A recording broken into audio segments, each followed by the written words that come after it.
दोस्तों, 3 लाख की आबादी वाले लद्दाख में लगभग 23% युवा यानी जेनजी हैं, जिनकी उम्र 13 से 28 साल है और कहा जा रहा है इन्हीं जेनजी युवाओं ने ये हिंसक आंदोलन किया है। सबसे शांत इलाका कहे जाने वाले लद्दाख के लेह जिले में बुधवार को अचानक हिंसा भड़क उठी। युवाओं ने पत्थरबाजी की, पुलिस से झड़प की और बीजेपी दफ्तर तक को आग के हवाले कर दिया। इस हिंसक विरोध प्रदर्शन में 4 लोगों की मौत हो गई और 70 लोग घायल हो गए हैं। स्थिति के मद्देनजर लद्दाख और कारगिल में BNSS की धारा 163 लागू कर दी गई है। सवाल ये है कि क्या इस हिंसा के पीछे सोनम वांगचुक हैं या फिर कांग्रेस, क्योंकि अब इन सब में एक नाम सामने आ रहा है, जेनजी। कुछ दिन पहले राहुल गांधी ने जेनजी का जिक्र किया था। अब गृह मंत्रालय ने बयान जारी कर दावा किया है कि वांगचुक ने अरब स्प्रिंग शैली के विरोध प्रदर्शनों और नेपाल में जेनजी विरोध प्रदर्शनों का भड़काऊ उल्लेख करके भीड़ को भड़काया। गृह मंत्रालय ने लद्दाख हिंसा पर बयान जारी कर कहा है कि केंद्र सरकार लगातार बातचीत में लगी थी।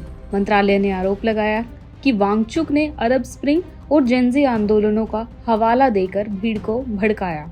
24 सितंबर को लेह में हिंसक भीड़ ने बीजेपी ऑफिस और CEC कार्यालय में आग लगा दी।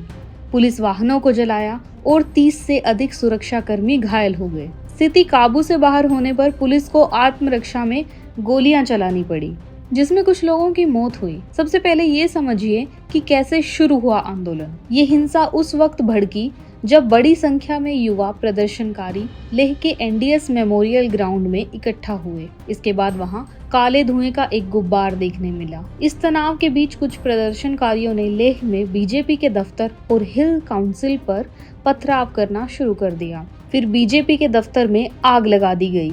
वहां आसपास खड़ी गाड़ियों को भी आग के हवाले कर दिया। इन विरोध प्रदर्शनों की शुरुआत 10 सितंबर को हुई थी। उस वक्त सोनम वांगचुक के नेतृत्व में कुछ लोगों ने अपनी 4 प्रमुख मांगों को लेकर भूख हड़ताल का ऐलान किया था। ये 4 मांगे थी: लद्दाख को पूर्ण राज्य का दर्जा दिलाना, 6ठी अनुसूची के तहत लद्दाख को संवैधानिक सुरक्षा देना, लद्दाख में कारगिल और लेह को अलग अलग लोकसभा क्षेत्र घोषित करना और सरकारी नौकरियों में स्थानीय लोगों को प्राथमिकता देना। इन 4 मांगों को लेकर केंद्र सरकार की लद्दाख के कुछ प्रतिनिधियों से बात भी चल रही थी और इस मुद्दे पर अगली बैठक 6 अक्टूबर को होनी थी। लेकिन उससे पहले ही बुधवार को ये हिंसा हो गई। यहाँ सवाल यही है कि जब केंद्र सरकार बातचीत के लिए तैयार थी और इसके लिए तारीख भी तय हो चुकी थी, तो ये हिंसा क्यों हुई और किसने कराई?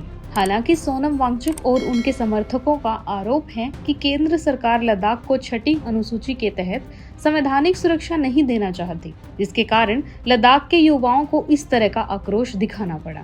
दोस्तों, इस मामले में आपकी क्या राय है, हमें कमेंट करके जरूर बताएं।